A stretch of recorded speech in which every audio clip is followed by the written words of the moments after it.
اعوذ باللہ من الشیطان الرجیم بسم اللہ الرحمن الرحیم. پیارے طلبہ السلام علیکم ورحمۃ اللہ وبرکاتہ. بچوں، آج میں آپ کے سامنے ایک اور موضوع لے کر آیا ہوں. ہمارا آج کا موضوع ہے علامہ اقبال.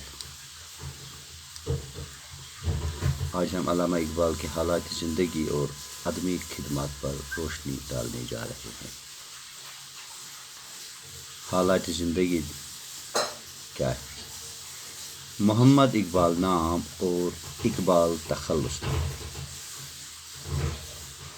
1873 عیسوی میں سیال کوٹ میں پیدا ہوئی. والد کا نام شیخ نور محمد اور والدہ کا نام امام بیوی تھا. اقبال کے آباد و اجداد کشمیر سے ہجرت کر کے سیال کوٹ میں جا بسے. اقبال کو اپنے کشمیری نژاد ہونے پر فخر تھا. اقبال نے ابتدائی تعلیم مکتب میں پائی اور بعد میں انہیں اسکاچ مشن اسکول میں داخل کرا دیا گیا، جہاں انہوں نے سید میر حسن سے عربی اور فارسی پڑھی. میٹرک اور انٹرمیڈیٹ کے امتحانات بھی یہیں سے پاس کیے. گورنمنٹ کالج لاہور سے BA کا امتحان پاس کیا. اس کے بعد پنجاب یونیورسٹی لاہور سے فلسفہ میں MA کیا. یونیورسٹی میں اول آئے تھے. اورینٹل کالج لاہور میں تاریخ اور فلسفہ کے پروفیسر مقرر ہوئے. اس کے بعد PhD اور بیرسٹری کی ڈگریاں جرمنی اور انگلینڈ سے حاصل کی. واپس آ کر لاہور میں وکالت شروع کی. اقبال کا شمار دنیا کے بڑے بڑے عالموں اور مفکروں میں ہوتا ہے. حکومت کی طرف سے انہیں سر کا خطاب ملا. پروفیسر آرنالڈ اور میر حسن کا بہت اثر قبول کیا. شاعری میں آپ کے استاد داغ دہلوی تھے، لیکن آپ نے غالب کی بھی پیروی کی. اقبال عمر کے آخری چند برسوں میں کئی بیماریوں میں مبتلا رہے. کافی علاج کیے لیکن صحت یاب نہ ہو سکے. آخر 61 سال کی عمر میں 1938 عیسوی کو لاہور میں انتقال فرمایا. انہیں لاہور کی شاہی مسجد کے احاطے میں دفنایا گیا. یہ تھی علامہ اقبال کی حالات زندگی، اور اب علامہ اقبال کی نظم نگاری پر ایک سرسری جائزہ لیں گے. اقبال کی نظم نگاری. اقبال کی شاعری میں عالمگیریت ہے. ان کا کلام مشرق کی پوری تاریخ کا احاطہ کرتا ہے. اقبال کی شاعری میں حب الوطنی کا پہلو بھی نمایاں ہے. قوم اور وطن کی خدمات کا جذبہ حد درجہ تھا. اپنی شاعری کے ذریعے انہوں نے لوگوں کو خواب غفلت سے جگانے کی کوشش کی.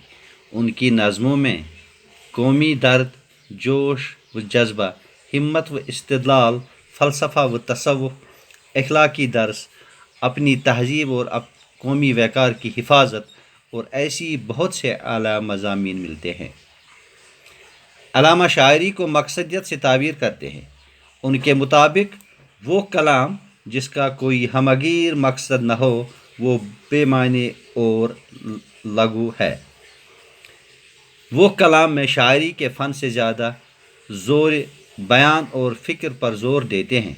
وہ قافیہ پیمائی کو ثانوی اور تاثیر کو اول حیثیت دیتے ہیں. وہ اشعار اور نئی تراکیب کے وضع کرنے میں اساتذہ کی تقلید کو ضروری نہیں سمجھتے، بلکہ خود اجتہاد سے کام لیتے ہیں. ان کے خیال میں کلام کا وصف واردات اور کیفیات کی وجہ سے ہے. اقبال نے مغرب کی آندھی تقلید، ان کے نظامی سیاست اور ان کی تہذیب کی سخت مخالفت کی، اور خودی کے فلسفے کی مدد سے قوم کا مورل اونچا کیا. انہوں نے خانقاہی نظام کی بھی مخالفت کی اور عمل پیہم پر زور دیا. اقبال کے ہاں دین اور دنیا کا تصور الگ الگ نہیں ملتا، بلکہ انہوں نے دنیا کو ترک کرنا گویا دین کے خلاف سمجھا ہے. اقبال نے انگریزوں کے خود غرضی پر مبنی اصولوں کا مذاق اڑایا اور وہ ظلم کو برداشت کرنا بھی ظلم سمجھتے ہیں۔ ان سبھی خیالات کا اظہار انہوں نے اپنے کلام میں جا بجا کیا۔ اقبال کے کلام میں مجازی سطحی عشق کی کوئی مثال نہیں ملتی، بلکہ عشق حقیقی اور عرفان کا نور ٹھاٹھیں مارتا نظر آتا ہے۔ وہ خدا کی بنائی کائنات پر غور کرتے ہیں اور اسے پہچاننے کی کوشش خود بھی کرتے ہیں اور دوسروں کو بھی اس کی ترکیب دیتے ہیں۔ اقبال باکمال شاعر ہونے کے ساتھ ساتھ ایک فلسفی، مفکر، مسلح قوم و ملک تھے۔ انہیں حکیم الامت کہا جاتا ہے۔ اقبال نے مسلم قوم کی سیاسی، سماجی، اخلاقی اور روحانی پشتیوں کو دیکھ کر یہ محسوس کیا کہ ان کا روحانی انحطاط سب سے زیادہ افسوسناک ہے۔ انہوں نے اس تباہ حال قوم کو پھر زندگی کی طرف لوٹانے کے لیے قرآنی فکر کا سہارا لیا، تو دوسری طرف تاریخ کے اوراق کی مدد سے ان کے اندر پھر سے ولولہ پیدا کرنا ہے۔ اس کے لیے انہوں نے عشق، خودی، جہد، مسلسل مکافات وغیرہ کی اصلاحات ایجاد کی۔ ان کا تخلیق کردہ فلسفہ خودی ان کے پورے کلام پر چھایا نظر آتا ہے۔ خودی سے ان کی مراد اپنی ذات کی معرفت، یعنی اپنی قوتوں کو پہچاننا اور اس سے پوری انسانیت کے لیے بروئی کار لانا ہے۔ اقبال کی شاعری کو 3 ادوار میں تقسیم کیا جا سکتا ہے۔ پہلا دور 1901 سے 1905 تک ہے۔ اس دور میں انہوں نے زیادہ تر نظمیں بچوں کے لیے لکھی۔ اس دور کی نظمیں اور غزلیں ان کے مجموعہ کلام بانگ درا میں موجود ہیں۔ اس دور میں آپ نے عشق کو عقل پر ترجیح دی ہے۔ اس دور کی شاعری حب وطن کے جذبات میں ڈوبی ہوئی ہے۔ کچھ قومی ترانے بھی لکھے گئے۔ دوسرا دور 1905 سے 1908 تک کا ہے، جو کہ انہوں نے یورپ میں گزارا۔ اس دور میں آپ کا نظریہ قائم ہو گیا تھا کہ وطنیت پر اسلامی قومیت کی بنیاد نہیں رکھی جا سکتی۔ اقبال کے باں پیامی اور الہامی شاعری کا آغاز ہوا۔ اس دور میں وہ فارسیت کی طرف متوجہ ہوئے۔ اس دور کی نظموں میں فلسفیانہ رنگ ہے۔ وہ آفاقی مسائل کی طرف متوجہ ہوئے۔ اسی دور میں انہوں نے سرمایہ دارانہ نظام کو اپنی تنقید کا نشانہ بنایا اور مساوات اور اخوت کی ترجمانی کی۔ تیسرا دور 1908 کے بعد شروع ہوتا ہے۔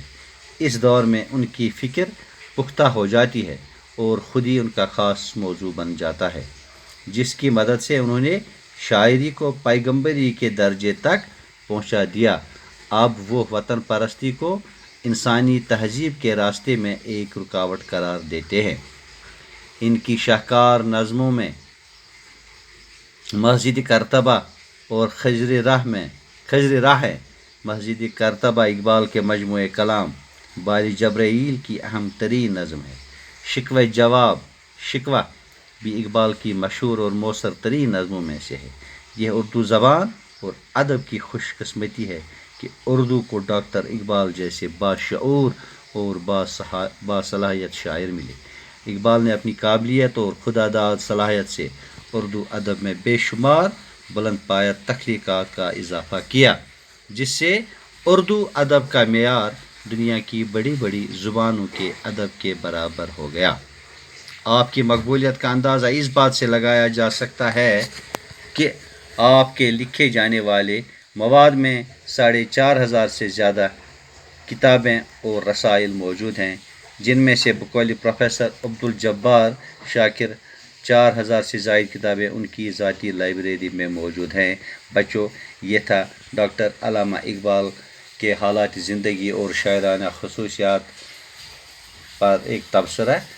کل میں انشاءاللہ اسی عظیم شاعر کی نظم لے کر آپ کے سامنے حاضر ہو جاؤں گا۔ تب تک کے لیے خدا حافظ۔